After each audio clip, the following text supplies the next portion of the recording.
नमाजें पढ़ो मुसलमानों, नमाजें। बिल्डिंग, जायदाद, पैसा, रुपया, नकद, उधार, सोना, चांदी, हीरे जवाहरात, गाड़ी फाड़ी, ये जैसे मरोगे ना सब लोग लूट लेंगे, सारे बच्चे छीन लेंगे, कुछ बचेगा नहीं आपके पास। अकेले आप कब्र में जाएंगे, चाहे बारिश हो, चाहे गर्मी हो, चाहे ठंडी पड़ रही हो, नया नया कपड़ा बाजार से छालटीन वाला लेके आ गया और अब्बा हुजूर को ओहो अल्लाह तो सरकार बोलते हैं, अंधेरा घर, अकेली जान, दम घुटता, दिल उकताता, खुदा को याद कर बंदे वो साथ आने वाले। कभी जाके अकेले में पूछो कब्रिस्तान में जाने वालों से, अब्बा हुजूर कैसी तबीयत आपकी, अंदर क्या हालात आपके, दादाजी कैसे हो, पूछो जाके ना कब्रिस्तान में, ताकि तुम्हें एहसास हो, तो टर्राते फिर रहे हो ना, तुम्हें पता चले कि यही अंजाम तुम्हारा भी होगा। ये मत सोचना कि कब्र के अलावा कोई बाईपास रास्ता है जन्नत में जाने का, ये पहली मंजिल है, सीधे मिट्टी में जाना तुम्हारे। जिसे मिट्टी का बना हुआ अनासिर अरबा, आग, हवा, मिट्टी, पानी, इन्हीं चार चीजों से ये खूबसूरत जिस्म बनाया गया है। जन्नतें बहुत बांटी हमारे उलमा ने, हमारी कौम इसी चक्कर में बेनमाजी बन गई। जब पीर साहब कह दिए हैं जन्नत में लेके हम जाएंगे तो इंशाअल्लाह। हमने कई पीरों से पूछा आप जाएंगे जन्नत में, कोई जवाब नहीं था उनका। मुझे खुद नहीं पता कि मैं कहां जाऊंगा, हमें खुद नहीं पता भाई साहब। हम आपका भी ठेका ले लेंगे यहाँ जीतापुर के लोग, हम आपको भी जन्नत में लेके चलेंगे। जब हमें खुद नहीं पता हम कहाँ जाएंगे, हम कहाँ ले जाएंगे। धमा चौकड़ी जो चल रही है ना, सिर्फ दुनिया बनाने के लिए, दुनिया बनाने के लिए। तो अगर कभी दिमाग पर गुरूर का, हसद का, पैसे का नशा सवार हो जाए ना, तो एक बार रात में अकेले कब्रिस्तान जाकर के पूछ लो दो चार कब्र वालों से, जवाब तो नहीं मिलेगा, अलबत्ता तोंद पे चढ़ने वाली चर्बी पिघलने लग जाएगी। ये कब्र रोज पुकारती है और जमीन पर अकड़ कर चलने वाले, बस मैं तेरा इंतजार कर रही हूं, एक दिन तो आएगा सारा हिसाब क्लियर कर दूंगा। नबी फरमाते हैं ये कब्र ऐसे दबाती है मुर्दे को ना, एक तरफ की पसली इस तरफ की पसली में घुस जाती है, और मुनकर नकीर जब गुरज मारते हैं ना तो 70 गज जमीन में धंस जाता है मुर्दा। कितना चिल्लाओ एक आवाज गांव में नहीं आएगी, अंदर पड़े रहो चुपचाप। अच्छा 10 बाई 10 का भी कमरा उधर नहीं है। हमने देखा जैसे कोई मरता है तो डेड बॉडी नाप के कब्र बनाई जाती है, ठीक है करवट पर ले लेगा, नहीं है हिस्सा के साथ। कोई भागने का रास्ता यहाँ, अगर बिच्छू सांप निकल आए तो जो भाग के जान बचाएंगे वो भाग के उधर गए, अब वहां निकलेगा भाग करके। कब्र में जब निकलेगा ना, शुजाउल अकरब, कैसा सांप है चित्तीदार, जब वो अपना फन मारेगा ना तो फरमाया गया कि बंदा 70 गज जमीन में धंस जाएगा। बिच्छू जो होंगे वो गधे के बराबर, एक बार डंक मारेंगे तो 70 साल तक उसका जहर नहीं जाएगा। अगर आप इसे कहानी और किस्सा समझते हैं तो वो आपकी मर्जी, मगर मैं हदीस और कुरान की बात कर रहा हूं। ये ध्यान रखना, कोई रास्ता नहीं है कब्र छोड़ करके कि आप बचकर निकल जाएं कहीं। और इतना हिसाब से पैक करते हैं, अरे इतना कहीं खुला बंद कीजिए, ओ खुला बंद कीजिए। इतने इंजीनियर वहां खड़े रहते हैं, मर्दूद नमाज नहीं पढ़ेगा, वहीं खड़ा रहेगा, जैसे लगता है कब्र खोदने की डिग्री कैम्ब्रिज यूनिवर्सिटी से लेके आया हुआ है। थोड़ी जो काम आधे घंटे में हो सकता है उसमें 2 घंटा लगता है इंजीनियर की वजह से। अब जब पूरा हुआ, चेप चाप करके पूरा लीप पोत के बराबर किया। अब सब, हाँ भाई साहब, बिस्मिल्लाह। मिन्हा खलकनाकुम व फीहा नुईदुकुम व मिन्हा नुखरिजुकुम तारतन उखरा। अब्बा आप जान, आपकी कब्र जाने, हम तो चले जमीन बांटने के लिए। मकान का बंटवारा, दुकान का बंटवारा, गाड़ियों का बंटवारा, फिक्स डिपॉजिट, लाइफ इंश्योरेंस, किसान विकास पत्र, इंदिरा विकास पत्र, सब बांटेंगे जाएंगे। मौत होने के बाद डेड बॉडी रखी रहती है और लठियां चल जाती है। लठियां अभी देखा मैंने, 15-20 दिन के पहले की वीडियो है। बड़े भाई ने अपने छोटे भाइयों का हक मारने के लिए बाप के मरने के बाद दफना के सब आ गए, वकील से कागज बनवाए, रात की तन्हाई में 1-2 बंदे को साथ में अपने अब्बा की कब्र खोदा और मरे हुए बाप का अंगूठा उस पर्चे पे लगवा रहा।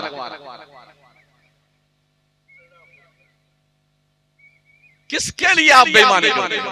किसके लिए शैतानत करते हो? किसके लिए धोखाधड़ी करते हो? हलाल कमाइए, हलाल खाइए, हलाल खिलाइए, चटनी रोटी खाओ मगर हलाल की खाओ। मेरे मुस्तफा करीम अलैहिस्सलाम फरमाते हैं, बंदा कमाता अकेले है, खाता पूरा परिवार है, हिसाब अकेले देना है।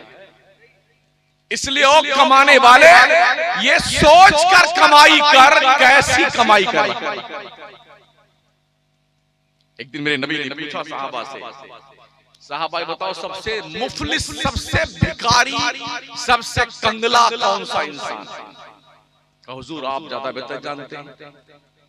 तो मेरे सरकार फरमाते हैं सबसे भिखारी, सबसे मुफलिस, नादार वो इंसान है, हश्र के मैदान में आएगा तो उसके पास उहुद पहाड़ के बराबर नेकियां होंगी। उहुद पहाड़ 15 किलोमीटर में,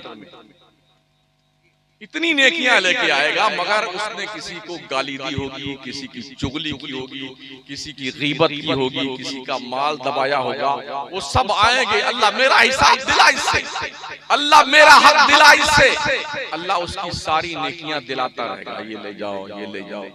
15 किलोमीटर में बिखरी हुई नेकियां बट जाएंगी, फिर भी लोग आते रहेंगे तकाजा करने के लिए, मेरा अल्लाह मेरा हिस्सा बाकी रह गया, मेरा हिसाब बाकी रहेगा। अल्लाह फरमाएगा बंदे इसके पास कुछ बचा नहीं, अब क्या दूं? तो वो क्या कहेंगे आने वाले, या अल्लाह अगर इसके पास देने के लिए कुछ नहीं तो हमारा गुनाह आप ही इसके सर पे लाद दे। सोचिए और 100 बार सोचिए, जहां माँ भी एक नेकी नहीं देगी, बाप एक नेकी नहीं देगा, बेटा एक नेकी नहीं देगा, उसको मैदान महशर कहते हैं। यौम यफिरुल मरउ मिन अखी व उम्मिही व अबी व साहिबतिही व बनी। ये पूरी तफसील मौजूद है। माँ बाप की तरफ, माँ बेटे की तरफ, बेटा बाप की तरफ, भाई भाई की तरफ, दोस्त दोस्त, एक नेकी दे दे, एक नेकी, अम्मी एक नेकी। माँ क्या कही, तू मेरा बेटा नहीं, मैं तेरी माँ नहीं, बाप भी ही कही। माँ जब तक लौते को छोड़े आ आ कह के बुलाते ये, कसरे दना तक किसकी रसाई, जाते ये हैं आते ये। जहां माँ जवाब दे दे, बाप जवाब दे दे, दोस्त ठुकरा दे, वहां कौन तुम्हारे काम है? एक दिन हजरत अबू हुरैरा के साथ हमारे आका मदीने की आबादी से बाहर निकले, एक कब्र थी। हजरत ने फरमाया अबू हुरैरा ये कब्र देख रहे? कहा या रसूलल्लाह देख रहे। तो आका फरमाते हैं बुरा, तुम लोग जो जल्दी जल्दी 2 रकात नमाज पढ़ लेते हो ना, ये जब से मरा है ना बंदा तब से अल्लाह से गुजारिश करता है या अल्लाह एक बार फिर से दुनिया में भेज दे 2 रकात नमाज पढ़ने के लिए, सिर्फ 2 रकात।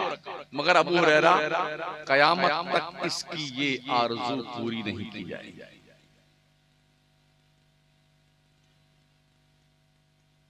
हमसे नमाज नहीं पढ़ी जाती, सोते रहे तो 9 बजे तक। ये भी कितना उसूल के खिलाफ बात है। अल्लाह की दी हुई रोजी सुबह से शाम तक खाते रहते हो, कुछ तो हक के नमक अदा करो।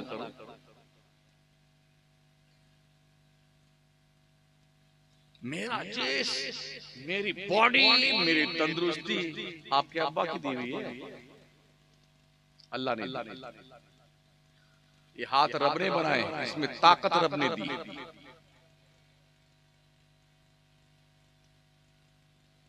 अरे क्या करना उतनी दूर आवाज, इतनी सुनने पर बढ़िया बात है।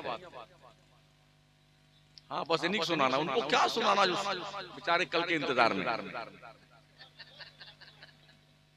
क्या सुनाना यार, आप कुछ लोग ठीक हो जाओ, इंशाल्लाह पूरा गांव ठीक हो जाएगा। ये अहद कर लो कि मुझे कव्वाली फव्वाली, जिस बुजुर्ग का मजार है इस बुजुर्ग के नाम से एक ढंग का स्कूल बना, इस बुजुर्ग के नाम का एक इंस्टीट्यूट बना दो, इस बुजुर्ग के नाम पर एक मेडिकल कॉलेज बना दो, इस बुजुर्ग के नाम पर बेहतरीन सिलाई सेंटर कायम कर दो, बच्चियों के लिए कढ़ाई सेंटर कायम कर दो, ताकि सक्षम हो जाए आपकी कौम, मरने से पहले मुतमईन हो के मरो कि हमने अपनी कौम के बच्चों और बच्चियों के लिए कुछ किया है। संभालो अपनी औलाद, बहुत नाजुक दौर से हम गुजर रहे हैं। तो इसलिए प्यारे आका सल्लल्लाहु अलैहि वसल्लम, प्यारे के दीवानों, अल्लाह अगर ना चाहे ना तो जो रोटी खाना हम बनाकर प्लेट तक ले आते हैं ना, ये मुंह तक भी नहीं जाने पाएगा। हमने ये भी देखा है, यूं लुकमा तोड़कर यहाँ तक लाए ना और हाथ में पैरालिसिस हो, खत्म कहा। बनकर खाना प्लेट में आया, तोड़ के लुकमा मुंह तक लाए और पैरालिसिस हुआ तो हाथ यूं टेढ़ा, खा ले, खा बेटे खा, क्यों नहीं खाता? ये दांत किसके बाप ने पैदा किया? रब ने, जिससे तुम दबा दबा के चबा चबा के रोटियां बोटियां हड्डी गुड्डी खा जाते हो ना, किसकी देन?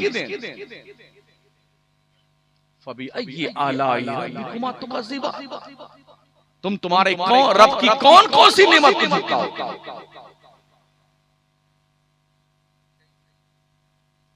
आपके दिमाग के को 365 नसों से बांधा है रब ने। कान में कोई मशीन नहीं है, एक हड्डी है जिससे हम सुनते हैं। आंख में यह नहीं, आंख चर्बी का एक लोथड़ा जिससे हम देखते हैं। ये कुदरत का सबसे खूबसूरत शहकार इंसान, अल्लाह की मखलूक में सबसे सुपीरियर प्राणी का नाम इंसान, कुदरत की निशानियों में सबसे बेहतर निशानी इंसान है अल्लाह। और उसने फरमाया मुझे पहचानना चाहते हो?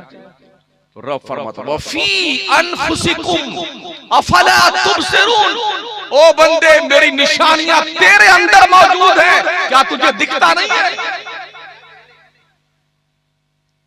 क्या ये निशानी नहीं कि अल्लाह ने कितने बेहतर ढंग से हमारे 365 जोड़ बनाए, जो मुड़ता रहता खुलता है। अगर ये टाइट हो जाए तो आदमी यूं रहे, पेड़ की तरह यूं रहेगा।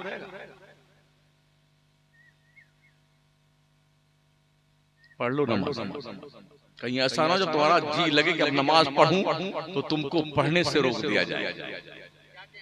और मैंने तैयबे में देखा है, हजारों कुर्सियां रखी हुई हैं, हजारों। अब हिंदुस्तान में भी हर मस्जिद में 2-2, 4-4, 5-5, 10-10 कुर्सी रखी हुई। आदमी बिल्कुल ठीक ठाक दिखता, 1.5 कुंटल का, 1.25-2 कुंटल का, मगर यूं आएगा।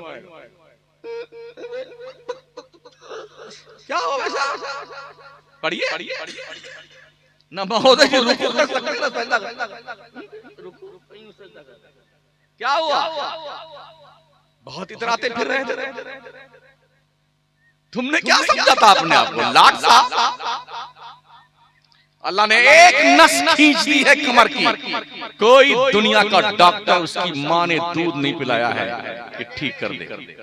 ऐसे अकड़े पड़े हैं, आड़े तेड़े, चल तो लेता है, झुक नहीं पाता है, ना रुकू ना सजदा कुल। अभी ये दिन नहीं आए लोगों, नमाजें पढ़ लो। और ये नमाज आपकी वो पर्सनल पूंजी है जो नॉमिनी को भी नहीं मिलेगी। तुम मर के जाओगे, तुम्हारी कब्र में ये नमाज रोशनी बन के आएगी। हशर में जाओगे पुलसरात पे आपकी मुमद्दो मुआविन साबित होगी, नेकियों के पल्लों में इजाफा करेगी आपके लिए। इसलिए पढ़िए, यही इबादत सिर्फ आपकी है, बकिया कुछ आपका नहीं, सब दूसरे का। क्या इरादा है चाचा? हेलो,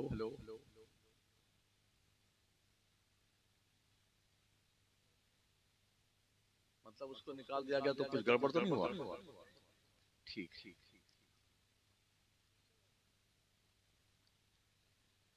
पौने 3 बज गया है, बस 10-5 मिनट और।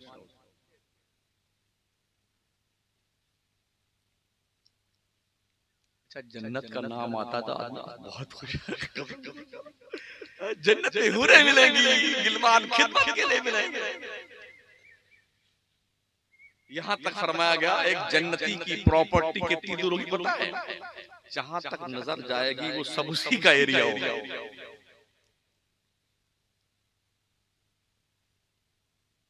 अर्ज करूं मैं, आप जो खेती आपकी आज है, आपसे पहले आपके अब्बा इसमें खेती बाड़ी करते थे, उनसे पहले उनके अब्बा करते थे, उनसे पहले उनके अब्बा करते थे, सब इसी में करते रहे और मरते रहे, जाते रहे। आज आप हम कर रहे हैं, हमें भी जाना है, ये सब यहीं रहेगा है, हम ही लोगों को आना जाना होता है। तो कम से कम कुछ ऐसा करके जाओ कि लोग याद रखें, यार अच्छा आदमी था जो मर गया, अच्छा आदमी, ऐसा ना हो बहुत अच्छा हुआ मर गया। बस एक लफ्ज का इजाफा है, अच्छा आदमी मर गया, अभी नहीं मरना चाहिए, और अच्छा हुआ मर गया, सिर्फ अंदाजे तखातुब बदल गया तो माना बदल गया, अच्छा मर गया, पूरा गांव परेशान रहा, कम वक्त।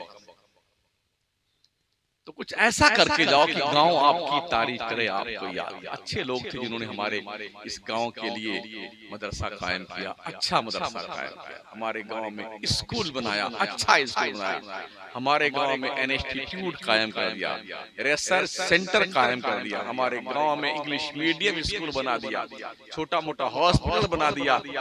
अफसोस इस बात पर भी है, जितनी भी ये जच्चा बच्चे की बात आती है ना, बहुत सारे डॉक्टरों से मेरी बात हुई, मैंने कहा थोड़ा तकरीर में कहा कि जी हमारी मुस्लिम बच्चियां भी नर्सें बने, नर्सें।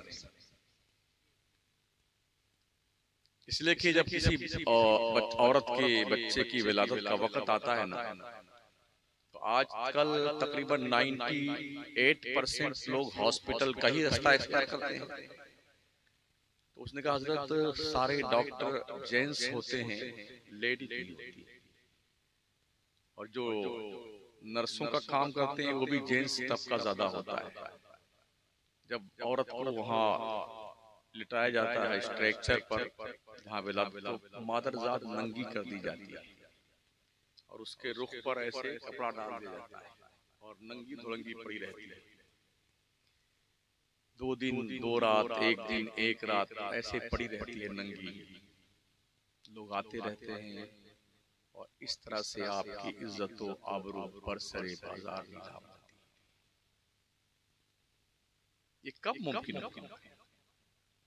हमारी बच्चियां पढ़कर के कम से कम अपने कौम की बच्चियों, माओ बहनों की आबरू बचाएं। हम जब कोशिश करेंगे तब ऐसा होगा ना यार। अभी इसी महीने में डॉक्टर से मेरी बात हुई लखनऊ से,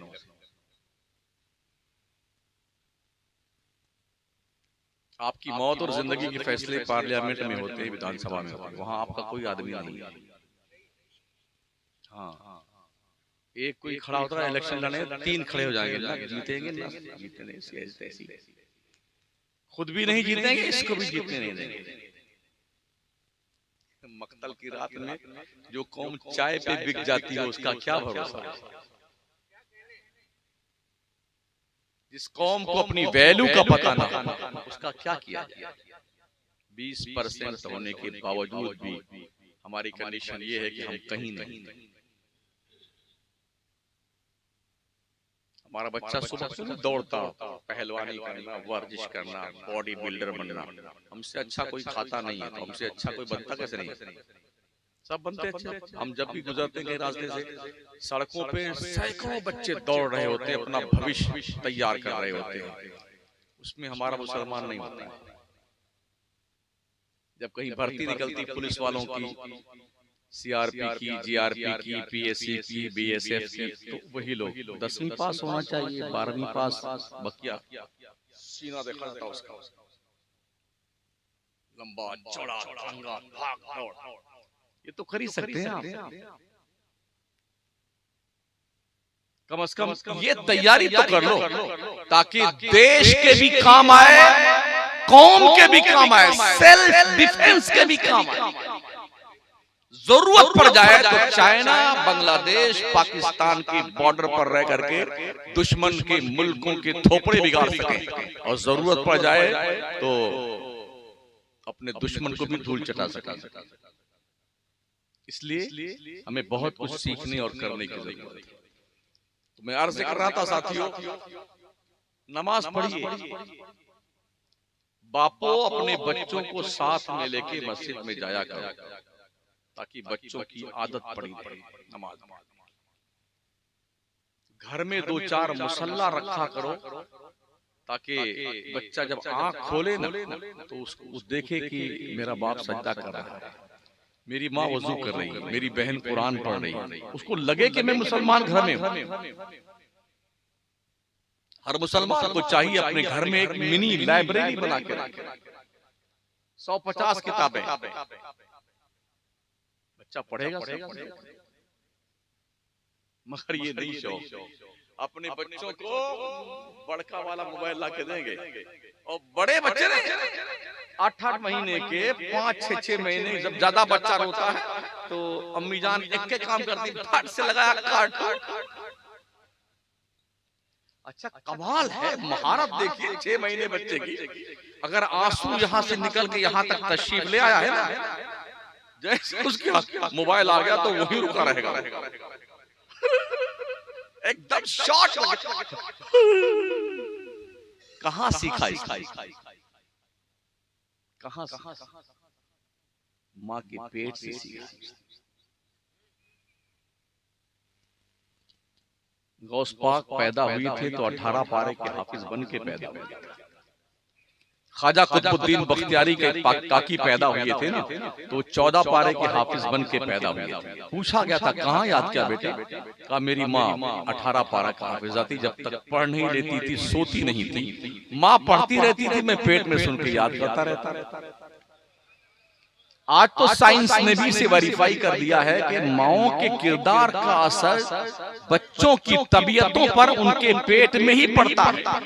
माँ बाकिरदार हो जाए तो बच्चे मोइनुद्दीन पैदा होते हैं, और माँ अगर बदकिरदार हो जाए तो बच्चे शैतान पैदा होते हैं। वो माएं पैदा करती थी नमाजी, धनी तलवार के मैदान के खासी।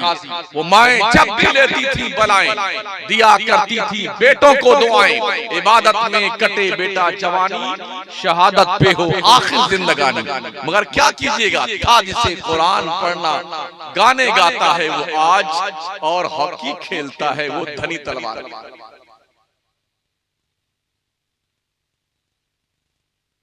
गली में जो है क्रिकेट खेल रहे हैं, किसी का मुंह टूट जाए चलेगा, क्रिकेट नहीं छोड़ेंगे। पढ़िए, आगे वही कौमें बढ़ती हैं जो पढ़ती हैं। इसलिए बड़े अदब से आपसे अर्ज है, मैं तकरीर आपको खिला रहा हूं, खा लीजिए 10-5 मिनट और।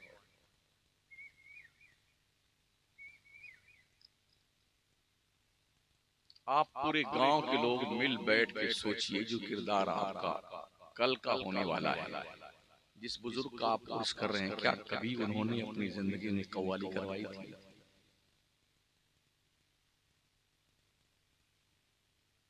अपने आप से मुझसे।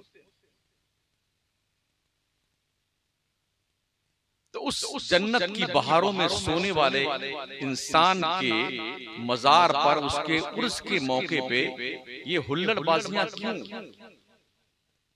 ढोल सरंगी हारमोनियम क्यों? क्यों नहीं हम पाकीज़ा साफ सुथरी छवि के मालिक बनना चाहते हैं? क्यों नहीं हम अपने बच्चों को उनके किरदार का आईना बनाना चाहते हैं? क्यों नहीं उनकी अखलाक के पाकीज़ा उसूलों को अपना करके उस डगर पे चल निकलने का हौसला पैदा करते हैं जहां से चलने वाला इंसान औजे सुरैया की बुलंदियों तक पहुंचता है?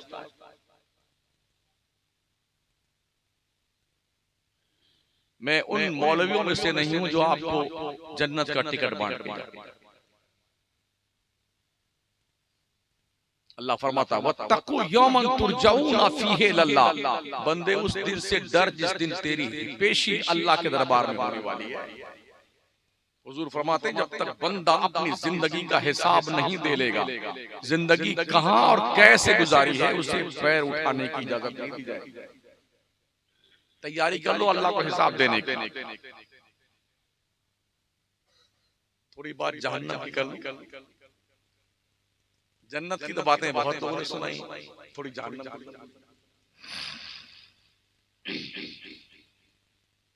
एक दिन हुजूर बैठे हुए थे, जिब्रील आए, बहुत तेज धमाका की आवाज आई। आका ने पूछा जिब्रील ये आवाज क्या है की? या रसूलल्लाह 70 साल पहले जहन्नम की मुडेर से एक पत्थर जहन्नम में ढकेला गया था, 70 साल के बाद आज उसके तह तक पहुंचा है। ये धमाका उस पत्थर के जमीन से टच होने का है।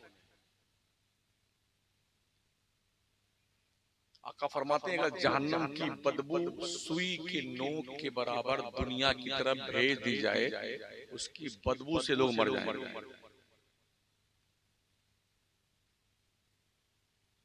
मेरे हुजूर अलैहिस्सलाम इरशाद फरमाते हैं जहन्नमियों का जो दांत है ना, एक दांत ये उहुद पहाड़ के बराबर 15 किलोमीटर का एक दांत होगा। 30 दांत होते हैं लोगों के, गुणा कर लीजिए कितना बनता है, कितना किलोमीटर। 32 दांतों की बत्तीसी लगाने के बाद 15 किलोमीटर को गुणा कीजिए 32 से। मेरा मैथ थोड़ा कमजोर है।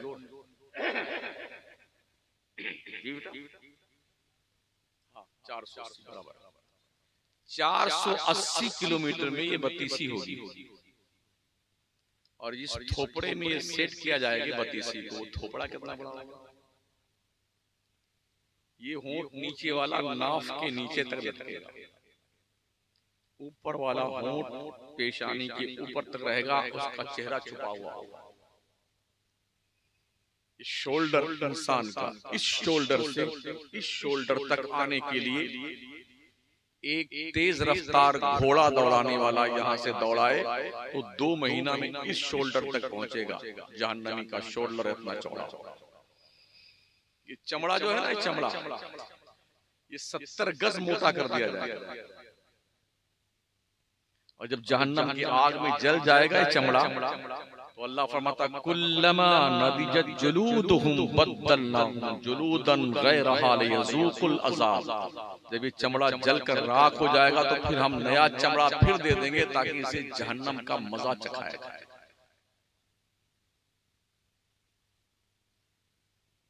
जब जहन्नमी दारोगे जहन्नम को पुकार पुकार के कहेगा, दारोगे जहन्नम अरे हमारी सिफारिश कर दे, अल्लाह से कर दे। 1000 साल तक तो उसको जवाब नहीं देंगे, चिल्लाते रहते। जब 1000 साल के बाद जवाब देंगे, कहेंगे अच्छा पूछता हूँ अल्लाह से कि अल्लाह का क्या। कुछ दोस्त इतने जरी, अरे मौलाना क्या बात करते हैं, झोंका उधर देख लें, तुम हमारी खबर में थोड़ी जाओगे। भाई साहब तुम्हारी खबर में तुम्हारा बाप नहीं जाएगा तो मौलाना की जान फालतू थोड़ी तुम्हारी खबर में। हम हमारी खबर में जाएंगे, तुम तुम्हारी खबर में। और खबर को तुमने ससुराल समझा है, पहुंचेंगे तो आमलेट पॉपलेट चॉकलेट खाइए जीजा जी खाइए, धुने जाओ अल्लाह शक्लें बिगड़ जाएंगी मार मार करके, औकात भूल जाते हो। इंसान एक कतरे नापाक से पैदा किया। अल्लाह कहता हल अता अलल इंसान हीनुम मिनद दहर लम यकुन शयअन मज़कूरा, इंसान पर एक दौर ऐसा गुजरा है जब मुकाबले जिक्र चीज नहीं था, एक नापाक कतरा था। नापाक कतरे से पैदा हुआ इंसान इतना बदमाश हो जाएगा पता नहीं था। हमारे पैगाम दिया है ना, तो सबसे पहला पैगाम क्वालिफिकेशन का था, इकरा पढ़िए। पता चला इस्लाम जहालत का मजहब नहीं है, पढ़ाई का मजहब। इंसान को ये सोचना चाहिए इस्लाम अज्ञानता का धर्म नहीं है, ज्ञान का धर्म। इस्लाम असाक्षरता का दीन नहीं है, साक्षरता का दीन, क्वालिफाइड बनने का दीन। जितना जोर इस्लाम ने तालीम पे दिया है, इतना जोर किसी मजहब की किताब में नहीं दिया गया। हमारे नबी फरमाते हैं उतलुबुल इल्म वलो बिस्सीन, इल्म तलाश करो चाहे तुम्हें चीन तक जाना पड़े। चीन में बुखारी नहीं पढ़ाई जाती, इल्म जहां से मिले उसे ले लो। ये तुम्हारे बाप आदम की विरासत है, आदम। पढ़िए।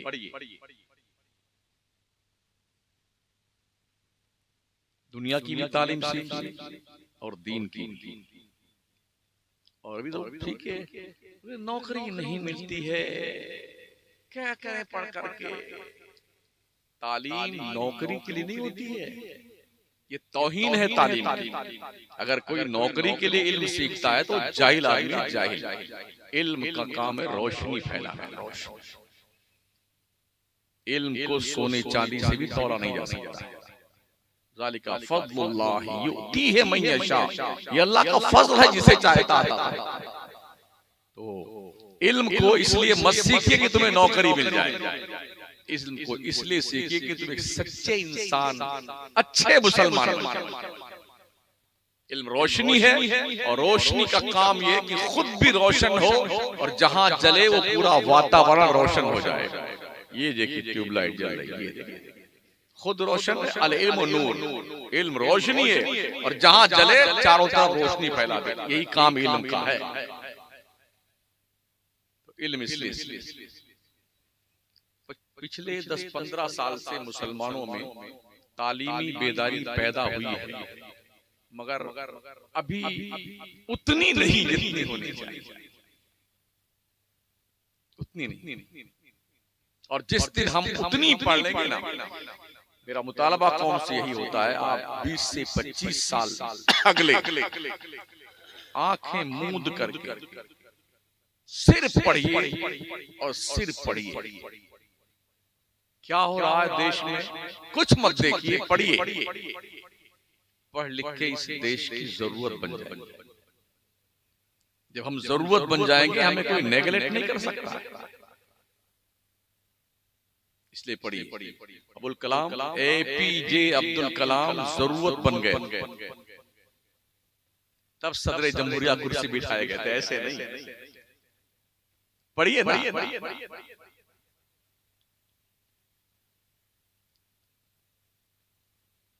जितने जाग रहे हैं उतने जाग रहे हैं, और क्या सब भाग गए हैं, कोई बात नहीं।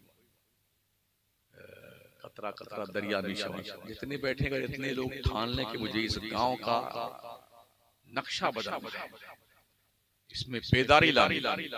एकजुट हो जाइए ना, मुश्किलें नेस्त के हाथ आसान अशवाश, ऐसी कोई मुश्किल नहीं है जो आसान ना हो, आदमी ठान लेना चाहिए। तो अब जो कल का बयाना तो दिया जा चुका होगा, दिया जा चुका। अगले साल के लिए सोच लो कि जो पैसा आप कव्वाली पे खर्च करते हो ना, इस पैसे की एक बढ़िया जमीन खरीद,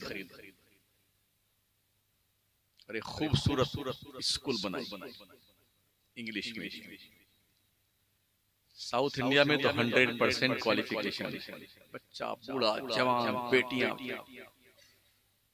वो एक बच्ची थी ना जो मुस्कान नाम की थी, कर्नाटक की, कुछ कुत्तों के झुंड ने उसे घेर लिया था। उसमें मेरा बयान मौजूद है। उसने नारे तकबीर अल्लाह अकबर का, हमारी कौम के बड़े बहुत बहुत सारे शायरों ने उसकी शान में मनकबर लिखा। अजीब लोग हैं ये शायर लोग भी, अजीब बला है। गेहूं की शान में, अरहर की शान में, गन्ने की शान में, गुदरी की शान में, चने की शान में मनकबे ठोक देते हैं। बस पब्लिक खुश होनी चाहिए और छूट आनी चाहिए। अभी देख बहुत सारे बच्चे, एक और प्लेयर है वहीं बैठे, सब भागे बैठे, यहीं बैठे थे ना सब भाग गए।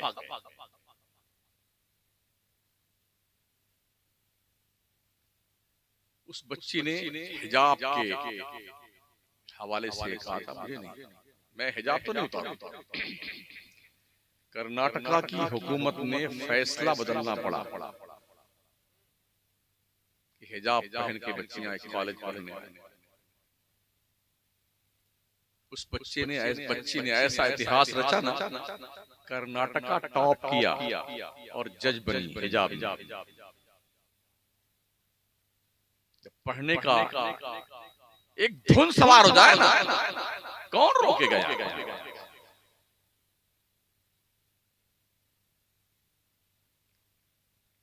तो बाज़ाब्ता तौर पर जब उसने जज का की पोस्ट जो है संभाला, तो पिछले साल से पहले साल हुकूमत कर्नाटका ने फैसला दिया कि हमारे स्टेट की बच्चियां हिजाब पहन करके अगर आती हैं तो उन्हें रोका न जाए किसी भी कॉलेज और यूनिवर्सिटी में पढ़ सकती हैं। उसने एक ये आगाज तो किया ना, बड़ी हिम्मत दिखाई उसने। बच्चियों के स्कूल अलग हो, बच्चों के अलग, ताकि अखलाकी बीमारी न फैले, बुराइयां न फैलने पाए। इस्लाम में बॉयफ्रेंड और गर्लफ्रेंड का कोई कॉन्सेप्ट नहीं है। इस्लाम पर्दे का कायल, हिजाब का कायल। इस्लाम लड़कियों, लड़कों, मर्दों, औरतों को जंगली जानवर नहीं, बल्कि जानवर फितरत इंसान को इंसान बनाना।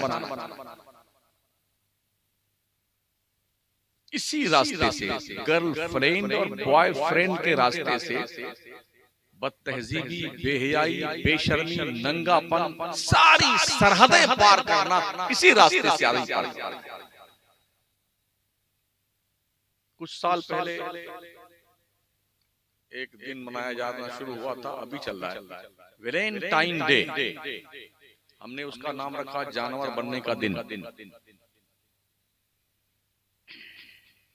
चलता रहा। फिर आज के 5 साल 6 साल पहले एक दूसरा आया।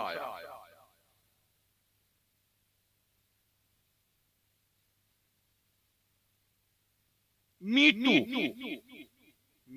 टू का जब मैं उसका वो जानना चाहा तो मुझे मालूम हुआ कि इसका मतलब ये होता है कि जब से होश संभाला है लड़कों ने, लड़कियों ने, मर्दों ने, औरतों ने, तब से अब तक 80 साल 70 साल बुढ़ा जाने तक जो गुनाह जब किया है उसको ओपनली बयान करे, इसे कहते हैं मी to.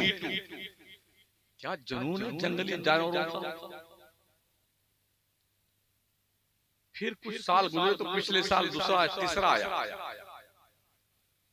My life my choice, मेरा जिस मेरी मर्जी। मतलब हम जानवर बने, कुत्ता बिल्ली भेड़ बकरी बने, आपको कुछ लेना देना नहीं। ये चल रहा है। तो ये जंगलीपन और ये जहालत वेस्टर्न कल्चर की देन है। इस बुराई सदर जमहूरिया या वजीर आजम हमारे मुल्क में आए या हमारे वजीर आजम जनाब श्री नरेंद्र मोदी जी किसी दूसरे मुल्क में जाएं, तो जानते हैं उनकी इज्जत के लिए क्या करते हैं उस मुल्क के लोग। हमारे मुल्क के लोग जैसे 26 जनवरी के मौके पे, 15 अगस्त के मौके पे कुछ बाहरी मुल्कों के सदूर और वहाँ के वजीर हमारे यहाँ मेहमान बुलाए जाते हैं, तो उसकी इज्जत कारपेट से लाखों गुना अच्छी। ये इनका मकाम है। बच्चों को मरे हुए इंसान को सवाब पहुंचा दें तो जहन्नम में जलने वाला मुर्दा जन्नत की बागो बहार में आ जाता है। हजरत ईसा के दौर में एक शख्स मर गया था, उसकी अपनी बीवी की गोद में एक बच्चा छोड़ के मरा था। अल्लाह की कुदरत ने फैसला दिया, इस बाप को जहन्नम में डाल दिया गया उसे। ये बच्चा परवान चढ़ता रहा। जब 6 साल का हुआ तो पहली बार मदरसे में इसको डाला गया और इसने उस्ताद के सामने पहली बार पढ़ा बिस्मिल्लाहिर्रहमानिर्रहीम। अल्लाह ने फरिश्तों से कहा, फरिश्तों इसके बाप को जहन्नम से निकाल के जन्नत में डाल दो। फरिश्तों ने कहा, या अल्लाह इसको जहन्नम में डालने का तूने तो हुक्म दिया था, कोई नेकी इसके पास थी नहीं, जहन्नम में इसने कौन सी नेकी कर ली है इसे जन्नत में डालने का हुक्म दिया। तो अल्लाह ने कहा, फरिश्तों इसने नेकी तो कुछ नहीं की है, मगर जब ये मरा था तो अपनी बीवी की गोद में एक छोटा सा बच्चा छोड़ के मरा था। आज वो बच्चा 6 साल का हो गया। पहली बार उसने मेरे नाम पे उंगली रखी है, पढ़ा बिस्मिल्लाहिर्रहमानिर्रहीम। ऐ फरिश्तों मेरी गैरत की गवारा नहीं कर सकती, जिसका बेटा जमीन पर मुझे रहमान और रहीम कह रहा हो, मैं उसके बाप को जहन्नम में रखूं, ये मेरी गैरत गवारा नहीं। इसे निकालो जहन्नम से और जन्नत में डालो। तो ये बच्चे जो मदरसे में पढ़ते हैं ना, इनका ये रुतबा है। अपने उलमा का अदब कीजिए, एहतराम कीजिए, इमामों का अदब कीजिए, एहतराम कीजिए, तनख्वाह ठीक दीजिए ताकि ये उल्टा सुल्टा काम ना करें। मौलाना लोग नहीं तनख्वाह देंगे तो नियत बांधने के बाद ये बाजार चले जाएंगे, 4 रकात की नियत बांधेंगे, फिर अल्लाह पेट्रोल 100 रुपए लीटर है, या अल्लाह डीजल भी इतना महंगा, अल्लाह टमाटर भी 40 रुपए किलो है, या अल्लाह अरहर की दाल भी 200 रुपए किलो, या अल्लाह लहसुन भी 150 रुपए किलो। अल्लाह होगा तो कभी 2 रकात में सुलटा देगा नमाज, कभी 4 की 3 पढ़ा देगा।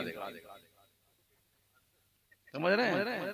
तो तनख्वाह इतनी दो कि आपका इमाम नियत बांध के मस्जिद ही में रहे, बाजार न जाए। जरूरत है सबकी।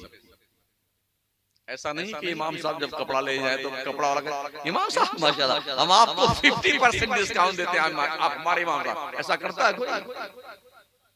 मरदूद किसी इख्तियार नहीं होता।